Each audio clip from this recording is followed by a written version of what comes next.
আল্লাহ আমার রব, এই রবি আমার সব। দামে দামে তন মনে তারি অনুভব। তোমার দুনিয়াতে আমি যেদিকে তাকাই, অথই নিয়ামতে ডুবে আছি সবাই। পাক পাখালির গানে শুনি তসবি কলরব, তসবি কলরব। আল্লাহ আমার রব, এই রবি আমার সব। আসসালামু আলাইকুম। প্রিয় দর্শক, আপনারা যারা দেশে আছেন প্রবাসে, সবাইকে অনেক অনেক প্রীতি ও শুভেচ্ছা। শুরু হলো আপনাদের প্রশ্ন নিয়ে আপনাদের এই প্রিয় অনুষ্ঠান আপনার জিজ্ঞাসা। আপনাদের সাথে আছি আমি জয়নুল আবেদিন আজাদ। আজকেও আপনাদের প্রশ্নের জিজ্ঞাসার জবাব দিচ্ছেন বিশিষ্ট আলেম ডক্টর মোহাম্মদ সাইফুল্লাহ। আসসালামু আলাইকুম ওরহমতুল্লাহি ওয়া বারাকাতুহু। শুরুতে একটি ইমেল, এটি পাঠিয়েছেন মাস্টার সালাউদ্দিন আবুধাবি, আরব আমিরাত থেকে। আপনি লিখেছেন, প্রথমে অসংখ্য ধন্যবাদ জানাই এনটিভিকে এমন একটি সুন্দর অনুষ্ঠান প্রচার করার জন্য। আরও ধন্যবাদ জানাই উপস্থাপক ও উত্তরদাতাকে। আপনাদের অনুষ্ঠান থেকে এমন বহু প্রশ্নের উত্তর পাওয়া যায় যা আমাদের সমাজে ব্যাপক বিভ্রান্তি দূর করতে সাহায্য করছে। আমার প্রশ্ন, বর্তমানে অনলাইনে এবং গুগল প্লে স্টোরে সহিহ বুখারী ও মুসলিম শরীফ অ্যাপ্লিকেশন আছে এবং আমি নিজে ও ডাউনলোড করে পড়েছি। এগুলোর শুদ্ধতার ব্যাপারে আপনাদের অভিমত জানতে চাই। ধন্যবাদ, খুব গুরুত্বপূর্ণ প্রশ্ন করেছেন। আসলে অনলাইনে যে সমস্ত বন্ধুগণ সহিহ বুখারী, মুসলিম এই ধরনের হাদিসের কিতাবগুলো যারা আপলোড করে থাকেন, তারা কিন্তু তাদের সোর্স কী সেটা উল্লেখ করে দেন। সূত্রটা কী, কোন সূত্র থেকে তারা নিয়েছেন। কেউ কেউ ইসলাম ফাউন্ডেশন সূত্র হিসেবে উল্লেখ করে দেন, কেউ কেউ তাওহীদ প্রকাশনী উল্লেখ করে দেন, কেউ কেউ ইসলামিক সেন্টার প্রকাশনী উল্লেখ করে দেন, ইত্যাদি ইত্যাদি। তাই মানে আপনি সেখানে দেখতে পাবেন যে তারা আসলে মানে সহিহ বুখারীর যেই হাদিস গ্রন্থটি আপলোড করেছে সেটা তারা আসলে কোন সোর্স থেকে নিয়েছে, সেখানে সোর্সটা কি তাদের। যদি সেটা নির্ভরযোগ্য হয় এবং দায়িত্বশীল কোনো প্রতিষ্ঠানের মানে অনুবাদ এবং প্রকাশনা হয়, তাহলে অবশ্যই সেটাকে আপনি গ্রহণ করতে পারেন, নিতে পারেন। আর যদি দেখেন যে দায়িত্বশীল কোনো প্রতিষ্ঠান নয়, মানে হতে পারে যে আপনি ব্যক্তিগত প্রকাশনা অথবা, তাহলে সেখানে সন্দেহ থাকতে পারে।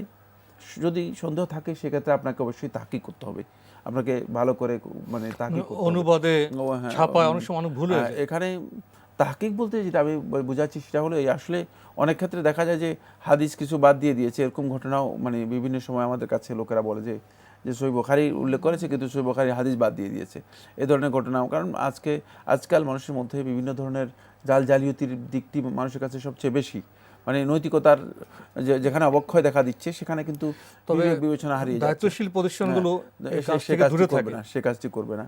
তো এই জন্য সেটা আপনাকে তাহকিক করতে হবে। মানে অনুবাদের মধ্যে যথেষ্ট ভুল থেকে যেতে পারে, কারণ অনুবাদ যারা করেছে সেটা পড়তে গেলে বোঝা যায় তারা সেই মানের অনুবাদক কিনা, সেই মানের যোগ্যতা সম্পন্ন ব্যক্তিরা অনুবাদ করেছেন কিনা, সেটাও কিন্তু খুব একটা গুরুত্বপূর্ণ বিষয়। কারণ সহিহ বুখারী অনুবাদ করেছেন, হতে পারে যে অনুবাদক একটা চিন্তাধারা অনুবাদ করেছেন কিন্তু আসলে তিনি হয়তো ভালো করে সেভাবে আরবিটা বুঝতে পারেননি। এই ধরনের অনুবাদও বিভিন্ন জায়গায় আছে। তাই এই সমস্ত ক্ষেত্রে যদি কোথাও আপনার কনফিউশন তৈরি হয়, তাহলে যোগ্য কোনো আলেম যিনি সত্যিকার আরবি বুঝেন এবং কোরআন এবং হাদিস বুঝার মতো জ্ঞান রয়েছে, তার কাছে প্রশ্ন করে আপনি সে বিষয়ে তাহকিক করে নেওয়া আপনার জন্য উত্তম হবে। শুধু অনুবাদ নির্ভর যারা হবেন তারা কিন্তু খেয়াল রাখতে হবে যে তাদের এই মানে যে এলমটুকু তারা নিয়েছেন, এই এলমের মধ্যে এক জায়গায় কনফিউশন রয়ে গিয়েছে, সেটা হলো অনুবাদটা বিশুদ্ধ হলো কিনা। অনুবাদ বিশুদ্ধ না হলে প্রতিষ্ঠানের যদি অনুবাদ পড়েন তাহলে আপনারা অনেক দ্বিধা থেকে বেঁচে যাবেন। কিছুটা তিনি মানে সাহস পাবেন, কিন্তু সেটাও কমপ্লিট নয়। এই জন্য কারণ হচ্ছে কি, অনুবাদকেরও মানে ভালো অনুবাদকেরও অনেক সময় ভুল হয়ে যেতে পারে, কারণ অনেক ক্ষেত্রে তাড়াহুড়ার কারণে ভুল হয়ে যেতে পারে। অনেক ক্ষেত্রে দায়িত্বশীল প্রতিষ্ঠান তো আপনার একাধিক অনুবাদক থাকেন, তারপরে বোর্ড থাকে, এই ধরনের বোর্ডও আছে।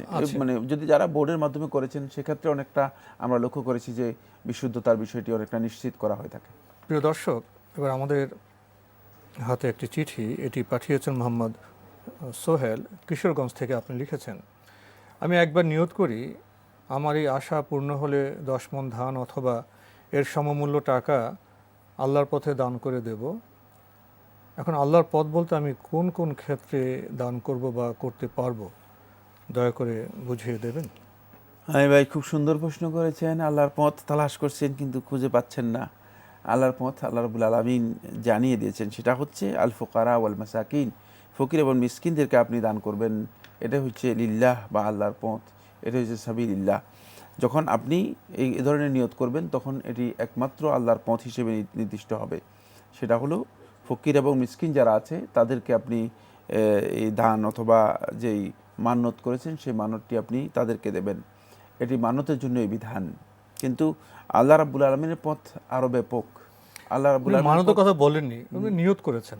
ওইটাই নিয়ত করেছেন, যেটা সেটাই মানত, মানে আর আল্লাহর বুঝিয়েছেন পথ তো মানতের। আরো ব্যাপক। হ্যাঁ, মানে কিন্তু মানে এটা মানে যখন নিয়ত করবেন মানতের মধ্যে তখন কিন্তু একটাই, সেটা ফকির এবং হ্যাঁ, মিসকিনের মানতে মধ্যে নিয়ত চলে করবেন। যাবে। জি। আর এমনি কিন্তু মানে আল্লাহ রাব্বুল আলামিনের পথ বা সাবিলিল্লাহ যেটি, সেটা আরো ব্যাপক অর্থবোধক। সাবিলিল্লাহের অর্থ আর একটু ব্যাপকতা আছে। সেখানে আলেমদের মধ্যে একটু মতবিরোধও রয়েছে। বিশুদ্ধ বক্তব্য যেটা, সেটা হচ্ছে সাবিলিল্লাহ বা আল্লাহ রাস্তা যেটা, সেটা ব্যাপক, অনেক দিককেই শামিল করে, অনেক দিক থেকে শামিল করে। সেখানে সবচেয়ে প্রথম যেই মানে স্টেজটি আসে সেটা হচ্ছে মানে আল জিহাদু ফি সাবিলিল্লাহ, আল্লাহ রাস্তায় জিহাদের জন্য সাহায্য করা, জিহাদের পথে সাহায্য করা।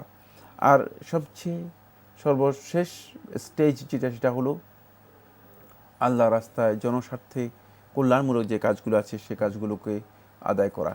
এখানে আরো অনেকগুলো মানে অংশ রয়েছে। আপনার দিনের দাওয়াত দেওয়া তো আল্লাহর পথে কাজ হবে, ভালো ভালো গ্রন্থ প্রকাশ করা, জিহাদের অংশই হচ্ছে মানে দাওয়াত, এবং জিহাদের অংশই হচ্ছে মূলত মানে গ্রন্থ প্রকাশ করা। এগুলো কিন্তু দাওয়াত এর মধ্যে জিহাদ তো আপনি ব্যাপক, জিহাদ তো একটা প্রচেষ্টা।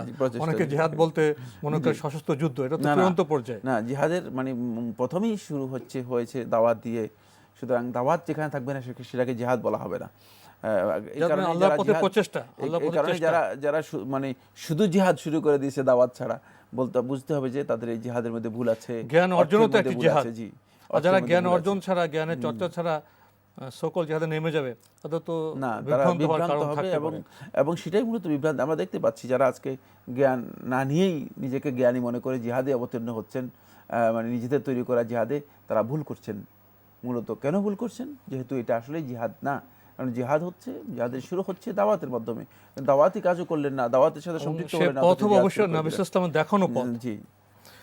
আপনি আরো লিখেছেন, আমার এক প্রতিবেশী বন্ধু হিন্দু, তার সাথে এতই ঘনিষ্ঠতা আমার যে তার সাথে আমার দেখা হলে সে মুসলমানি কায়দায় সুন্দর করে আমাকে সালাম দেয়, আমিও জবাবে ওয়ালাইকুম আসসালাম বলি। তার সাথে দেখা হলে অথবা মোবাইলে কথা হলে আসসালামু আলাইকুম বলি। তার সাথে বন্ধুত্বের কারণে এখানে সেখানে আপ্যায়ন করা হয়। আমি নিয়মিত নামাজ পড়ি। এখন মাঝে মাঝে প্রশ্ন জাগে, আমার সাথে তার এই বন্ধুত্ব ইসলামের দৃষ্টিতে ঠিক আছে কি না, এ ব্যাপারে আমার করণীয় কি? কতগুলো প্রশ্ন একসাথে করেছেন। প্রথম কথা হচ্ছে, তিনি যদি সালাম দেয় আপনি ওয়ালাইকুম এতটুকু উত্তর দিতে পারবেন, ওয়ালাইকুম আসসালাম না, ওয়ালাইকুম বললেই যথেষ্ট তার সালামের উত্তরের জন্য যতটুকু। আর সালাম দেওয়ার বিষয়টি, তাকে সালাম দেওয়া জায়েজ কিনা এ বিষয়ে আলেমদের মধ্যে দ্বিমত রয়েছে। বিশুদ্ধ বক্তব্য হচ্ছে আপনি প্রথমে সালাম দেবেন না, তিনি যদি সালাম দেয় তাহলে আপনি সালামের উত্তর দেবেন, এবং এটাই শুদ্ধ কথা। এরপরে দ্বিতীয় যে প্রশ্নটি, সেটা হচ্ছে মানে তিনি আপ্যায়ন করলে আপনি আপ্যায়ন শেয়ার করতে পারেন আপনিও, কারণ এটা সামাজিক সৌজন্যতা। মানে হারাম কোনো কিছু না হলে ভালো আচরণ করা, ভালো জবাব দেওয়া, হারাম কিছু না হলেই হলো। যেমন আপনাকে এক কাপ চা খাওয়াতে চায়, তো এক কাপ চা মানে এটা কোনো ব্যাপার না, এটা হারাম কিছুই এখানে নেই। সুতরাং আপনি যদি মনে করেন যে না, সে বলছে এক কাপ চা খান, আপনি খেতে পারেন, কোনো অসুবিধা নেই, এটা এখানে নিষেধাজ্ঞা নেই, আপনিও খাওয়াতে পারেন। হ্যাঁ, আপনিও খাওয়াতে পারেন। এবং এটা মানবিক কারণে অথবা সামাজিক কারণে এটা করা নিষিদ্ধ নয়, এটি জায়েজ, এটা করা যেতে পারে। কিন্তু থার্ড যে কথাটি বলেছেন সে মানে এমন বন্ধুত্ব সম্পর্ক তৈরি করেছেন যে বন্ধুত্বের সম্পর্কটা মূলত ইসলাম আপনাকে অনুমোদন দেয়নি। এখানে সৌজন্য সম্পর্ক থাকবে, সম্পর্কের কতগুলো স্টেজ বা স্তর আছে, মাত্রা আছে, এবং কতটুকু আপনি অতিক্রম করে যাবেন সেটা কিন্তু মুসলমানদেরকে দেয়া আছে। আপনি সৌজন্য সম্পর্কের যে স্টেজ আছে সেখান থেকে অতিক্রম করতে পারবেন না। কারণ বন্ধুত্বের যে সম্পর্ক, সেটা এমন এক পর্যায়ে চলে যায় যে শেষ পর্যন্ত দেখা যায় যে বন্ধুর কারণে মানুষ অন্ধ হয়ে যায়। মানে শেষ পর্যন্ত বন্ধু যদি বলে এটা ঠিক, এটাই ঠিক, একটা এমন প্রভাব অবস্থা তৈরি পড়ে, হয়, একটা প্রভাব পড়ে। কারণ হাদিসের মধ্যে এই জন্য বলা হয় সৎসঙ্গে স্বর্গপ্রাপ্ত, অসৎসঙ্গে সর্বনাশ। সর্বনাশ, এই ধরনের ঘটনা ঘটেছে। ফলে এই জন্য বন্ধুত্বের এই সম্পর্ক আপনার আসবে না, সেখানে সৌজন্য যে সম্পর্ক রয়েছে সেই সম্পর্কটুকু রক্ষা করবেন। সেক্ষেত্রে আপনি 1 ডিগ্রি অতিক্রম করেছেন, এই অতিক্রম করাটি আপনার জন্য জায়েজ নেই, যেহেতু কোরআনে কারীমের মধ্যে আল্লাহ সুবহানাহু ওয়া তাআলা স্পষ্ট করে নিষেধ করেছেন। আল্লাহ রাব্বুল আলামিন বলে দিয়েছেন যে ঈমানদার ব্যক্তিগণ কাফিরদেরকে নিজেদের বন্ধু হিসেবে কখনো গ্রহণ করবে না। আমাদের হাতে এখন একটি ইমেইল, এটি পাঠিয়েছেন সাকিব শাহাদাত। আপনি লিখেছেন, I teach a non-mahram girl academic subject like maths and physics together with her brother. All 3 of us sit at a dining table. Her brother sits next to me and she sits at the opposite side of the dining table, such that there is a distance between her and me. I try my level best not to directly look at her. She wears a scarf while attending my classes but keeps her face and hands uncovered. Because of the dining table between me and her, I cannot see the other parts of her body. Am I sinning because of teaching her in this way? Is it a must for there to be an additional curtain between her and me? এটি একটু বিতর্কিত মাসআলা বা আলেমদের মাঝে এর মতবিরোধ রয়েছে। সম্ভব হচ্ছে যতটুকু এড়িয়ে যাওয়া যায়, কারণ যেখানেই কোনো কারণে আশঙ্কা তৈরি হয় শরীয়ত সেখানে মানে সেটাকে বর্জন করতে নির্দেশ দিয়েছে। রাসূলুল্লাহ সাল্লাল্লাহু আলাইহি ওয়াসাল্লাম হাদিসের মধ্যে বলেছেন, দা মা ইয়ারিবুক ইলা মা লা ইয়ারিবুক, ছেড়ে দাও, বর্জন করো, মা ইয়ারিবুক, যেটা তোমাকে সন্দেহের মধ্যে পতিত করে সেটাকে ছেড়ে দাও, ইলা মা লা ইয়ারিবুক, সেখানে যাও যেখানে তোমার সন্দেহ নেই। সুতরাং খুব সহজ পদ্ধতি আমাদের এটা হচ্ছে, এই যে বক্তব্যটি দিলাম এটা হলো মূলনীতি ইসলামের। এই ইসলামের এই মূলনীতিতে যখন আমরা আসব তখন খুব সহজেই এখানে সমাধান যেটা সেটা হলো, যদি সম্ভব হয় তাহলে আপনি এই সন্দেহজনক অবস্থা থেকে নিজেকে উত্তরণের পথ বের করতে পারেন, আপনার জন্য সহজ হবে। কিন্তু যদি দেখছেন যে না আসলে মানে অত্যন্ত সহজ নয়, সেখানে টিচার পাওয়ার ব্যাপার আছে, ভালো টিচার পাওয়ার ব্যাপার আছে, আবার মানে সেখানে অন্যান্য সুযোগ সুবিধার বিষয় আছে, মানে অন্যান্য সুযোগ সুবিধার ব্যাপার আছে, সব মিলিয়ে এটা সম্ভব হচ্ছে না, তাহলে ইসলামী শরীয়তের মধ্যে যেহেতু এখানে খালুয়া নেই, খালুয়া বলা হয় তাকে মানে একান্ত অভিসার অবস্থা নেই, মানে একান্ততা নেই, একসাথে মানে মেয়ের ভাইও আছে, হ্যাঁ, আর যেখানে হ্যাঁ মেয়ের ভাইও আছে, মানে সেক্ষেত্রে মানে এই ধরনের মানে বিষয়টি মানে করা নাজায়েজ হবে না, মানে সেটি ততটুকু পর্যায়ে জায়েজ পারমিটেড হবে, তবে কোনোভাবেই সেখানে সীমালঙ্ঘন করার যে বিষয়গুলো আছে সেগুলো যাতে কোনোভাবেই না আসে। যেমন হাসি ঠাট্টা করা, বিদ্রুপ করা, একটু তামাশা করা, একটু মজাক করা, হ্যাঁ, কারণ হলো এক্ষেত্রে শয়তান আসার সম্ভাবনা থেকে যেতে পারে। শয়তান মানুষদেরকে মানে শয়তানের এই সুযোগটুকু নেওয়ার মানে সম্ভাবনা বেশি থেকে যায়। তাই এই জন্য সেক্ষেত্রে যদি এই সতর্কতা আপনি অবলম্বন করতে পারেন তাহলে হয়তো আপনার এতটুকু জায়েজ হতে পারে, তবে কোনো সন্দেহ নেই উত্তম হচ্ছে এটাকে পরিহার করা, যেটা রাসূলুল্লাহ সাল্লাল্লাহু আলাইহি ওয়াসাল্লাম হাদিসের মধ্যে আমাদেরকে নির্দেশ দিয়েছেন। প্রশ্ন করতে শেষে একটি বিষয়ে জানতে চেয়েছেন, is it a must for there to be an additional curtain between her and me?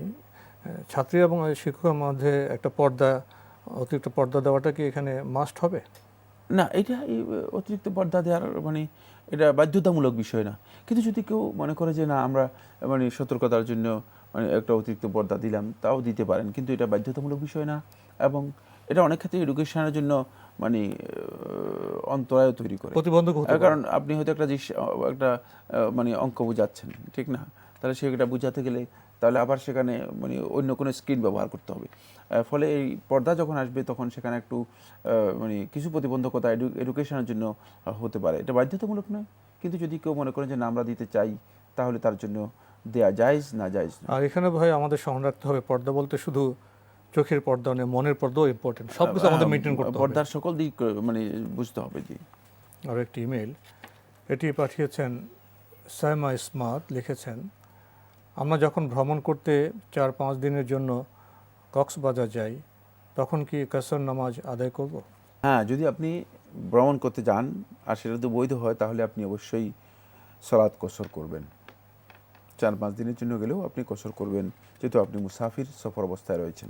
লিখেছেন, মেয়েরা কি নামাজে একামত দিবে? হ্যাঁ, মেয়েরা নামাজের মধ্যে একামত দেওয়া সুন্নত, একামত দিয়ে নামাজ শুরু করতে পারবেন। দর্শক, আমাদের হাতে আরও একটি ইমেল, এটি পাঠিয়েছেন রোমান হোসেন লক্ষ্মীপুর সদর থেকে। লিখেছেন, আমি আমার এলাকাতে মসজিদের হুজুর, মাদ্রাসা শিক্ষক সহ অনেক নামাজিকে এমন দেখেছি যে তারা নিজেরা নামাজ আদায় করেন কিন্তু অন্য ভাইকে নামাজে দাওয়াত বা ইসলামের কথা বলেন না। এখন আমার প্রশ্ন হলো, দাওয়াতি কাজ করা যেহেতু ফরজ, সেহেতু যারা দাওয়াতি কাজ করেন না তাদের জন্য শরীয়তের হুকুম কি? দাওয়াতি কাজ এটি ব্যাপক বিষয়। দাওয়াতি কাজ শোয়িং বিষয় না, শো ডাউন করার বিষয়, প্রদর্শনের বিষয় না। প্রদর্শনীর বিষয় না। এখন তিনি নামাজ পড়েন, তিনি দাওয়াতি কাজ, একজন লোককে কোরআন শিক্ষা দিচ্ছেন, সেটা দাওয়াতি কাজ। তিনি একটা বই বিতরণ করছেন, এটা একটি দাওয়াতি কাজ। তিনি একটা আর্টিকেল লিখছেন, সেটা একটা দাওয়াতি কাজ। তো দাওয়াতি কাজ আসলে এটা শুধুমাত্র শো ডাউন করার বিষয় না, এবং সুনির্দিষ্ট কোনো ফরম্যাট দাওয়াতি কাজের নেই যে শুধুমাত্র এই ধরনটাকেই দাওয়াতি কাজ বলা হয় থাকে আর বাকিটা দাওয়াতি কাজ না। তো আমি এবার বক্তব্য থেকে যেটা বুঝতে পেরেছি, তিনি সুনির্দিষ্ট কোনো কাজকে দাওয়াতি কাজ হিসেবে গ্রহণ করে নিয়েছেন, আর তার ধারণা অনুযায়ী এরা সেই কাজটি যেহেতু করে না, এরা দাওয়াতি কাজ করে না, এটা শুদ্ধ নয়। হ্যাঁ, তবে এরা নামাজ যদি ইবাদতগুলো পালন করে থাকে আর সত্যিকার দাওয়াতের সাথে নিজেদেরকে সম্পৃক্ত না রাখে বা দাওয়াতি কাজ না করে থাকে, তাহলে তাদের কিন্তু এই কাজটি ত্রুটিপূর্ণ, কারণ নাকস রয়েছে, ত্রুটি রয়েছে। আল্লাহ রাব্বুল আলামিন তো কোরআন কারীমে মধ্যে বলেছেন, ইল্লাল্লাযীনা আমানু ওয়া আমিলুস সালিহাত, যারা ঈমান আনবে, ওয়া আমিলুস সালিহাত, এবং ভালো কাজ করবে, মানে উত্তম কাজ যেগুলো রয়েছে সে কাজগুলো করবে, ওয়া তাওয়াসাউ বিল হক, তারপরে হকের প্রতি মানুষদেরকে উপদেশ দেবে। তো হকের যে উপদেশ, এটাও কিন্তু ওই আমলুস সালিহাতের অন্তর্ভুক্ত ছিল। তারপরেও আল্লাহ রাব্বুল আলামিন ভিন্নভাবে উল্লেখ করেছেন, কেন? যেহেতু এর গুরুত্ব এই সব নেক কাজের যে ভালো কাজগুলো রয়েছে, ভালো কাজগুলোর সাথে অত্যন্ত বেশি গুরুত্বপূর্ণ, তাই এটাকে ভিন্নভাবে উল্লেখ করা হয়েছে। যারা যদি এই কাজটি বাদ দিয়ে এটাকে ভিন্নভাবে আদায় না করে থাকেন, তাহলে তারা ভুল কাজ করছেন। দাওয়াতের সাথে অবশ্যই সম্পৃক্ত হতে হবে। তবে এখানে আরেকটা তবে রয়েছে, সেটা হলো এই, দাওয়াতি কাজ করার জন্য তার কাছে দাওয়াতি কাজের সেই জ্ঞান এবং সেই শর্ত তার কাছে থাকতে হবে। এখানে কিন্তু খুবই ইম্পর্টেন্ট বিষয়। যে কোনো লোক এসেই দাওয়াতি কাজ শুরু করে দিবেন, অথচ দাওয়াত সম্পর্কে কোনো জ্ঞান নেই, এবং দাওয়াত নয় বরং ইসলাম সম্পর্কে কোনো জ্ঞান নেই। এমনকি আরও অদ্ভুত বিষয় হচ্ছে যে নামাজের কোনো আহকাম সম্পর্কে জ্ঞান নেই। আর সেই ব্যক্তি এসে যদি দাওয়াতি কাজ করেন, তাহলে তিনি মূলত নিজেও পথভ্রষ্ট হবেন এবং অন্যকেও পথভ্রষ্ট করবেন, এটা খেয়াল রাখতে হবে। তিনি নিজেও পথভ্রষ্ট হবেন, অন্যকে পথভ্রষ্ট করবেন। তাই দাওয়াতি কাজ করার আগে কিন্তু দাওয়াতি কাজের শর্ত তার পূরণ হতে হবে, এবং দাওয়াতি কাজের জন্য যা যা দরকার, যে পুঁজি দরকার, সেই পুঁজি তার কাছে থাকতে হবে। কারণ পুঁজি ছাড়া যদি আপনি দাওয়াতি কাজ করতে যান, তাহলে অবশ্যই আপনি সেখানে কিন্তু লস করবেন। আপনার লাভ তো হবেই না, বরং বড় ধরনের ক্ষতি আপনার হতে পারে, লোকসান হতে পারে। আর সেই লোকসান থেকে আপনি শেষ পর্যন্ত হয়তো এমনও হতে পারে যে আপনি ঈমান হারা হয়ে যেতে পারেন। কারণ অনেক লোক আছে এই পথে গিয়ে শেষ পর্যন্ত ঈমান হারা হয়েছে, যেহেতু এই পথটা অত্যন্ত পিচ্ছিল। এখানে পড়ে গেলে, এই পিচ্ছিল পথে যদি কেউ পড়ে যায়, তাহলে নিশ্চিত সে নিজের জন্য হয়তো হালাক ডেকে আনবে, ধ্বংস ডেকে আনবে। পরে এই পিচ্ছিল পথে কিন্তু পা বাড়াতে হলে আগে সেই নিজের মজবুতি, সেখানে দৃঢ়তা থাকতে হবে। হতে পারে যে দাওয়াতি কাজ করতে গিয়েছেন, আলহামদুলিল্লাহ ভালো নেক আমল করতেন, কিন্তু শয়তান এসে বললো যে তোমার মতো দায়ী তো আর হতে পারে না, লোকেরা তোমার প্রশংসা করে, আর নিজে তো এই প্রশংসাকে এমনভাবে লুপে নিয়েছে, শেষ পর্যন্ত আমি তো একজন দায়ী, আল্লাহ আমার অবস্থা এই সেই কাজের মাধ্যমে শেষ পর্যন্ত নিজের সমস্ত আমল বরবাদ হয়ে গেল, জি, এবং শিরকের মধ্যে নিজে লিপ্ত হয়ে গেল। এজন্য দাওয়াতি কাজের এখানে কিন্তু অত্যন্ত জটিল কাজ এটি। যার মধ্যে এই যোগ্যতা নেই, যে এই বিষয়টি উপলব্ধি করতে পারে না, সে কিন্তু এখানে যখনই পা বাড়াবে তখনই সে বিচ্ছিন্ন পথ পড়ে যাওয়ার সম্ভাবনা রয়েছে। মানসম্পন্ন দাওয়াতের কথা বললেন, উদাহরণ পেশ করলেন। তো আজকে আমাদের এখানে শেষ করতে হচ্ছে। আপনাকে অনেক ধন্যবাদ। আপনাকে অনেক ধন্যবাদ। প্রিয় দর্শক, আমরা শেষের প্রশ্নে দাওয়াত সম্পর্কে কিছু কথা শুনলাম, কিছু আলোচনা করলাম। আমাদের দিনকে জানতে হবে সহি, হাদিসকে জানতে হবে, আর পবিত্র কোরআনে আয়াত তো সহি আছে। সহি কথা জানবো এবং আমরা সেটা প্রচার করব। এটা আমাদের লক্ষ্য হওয়া উচিত। চিঠি লিখুন, প্রশ্ন পাঠান আমাদের ঠিকানায়। পরিচালক আপনার জিজ্ঞাসা, এনটিভি, বিএসসি ভবন, 7ম তলা, 102 কাজী নজরুল ইসলাম এভিনিউ, কারওয়ান বাজার, ঢাকা 1215। আপনারা ইমেলও করতে পারেন। আমাদের ইমেল অ্যাড্রেস আপনার জিজ্ঞাসা @ntvbd.com। প্রিয় দর্শক, আপনারা আমাদের অনুষ্ঠানে এনটিভি অনলাইনেও দেখতে পারবেন। ভিজিট করুন www.ntvbd.com। দর্শক, আপনারা সবাই নিরাপদে থাকুন শান্তিতে। আসসালামু আলাইকুম। আল্লাহ আমার রব, এই রবি আমার সব, দামে দামে তন মনে তারি অনুভব। তোমার দুনিয়াতে আমি যেদিকে তাকাই, অথই নিয়ামতে ডুবে আছি সবাই।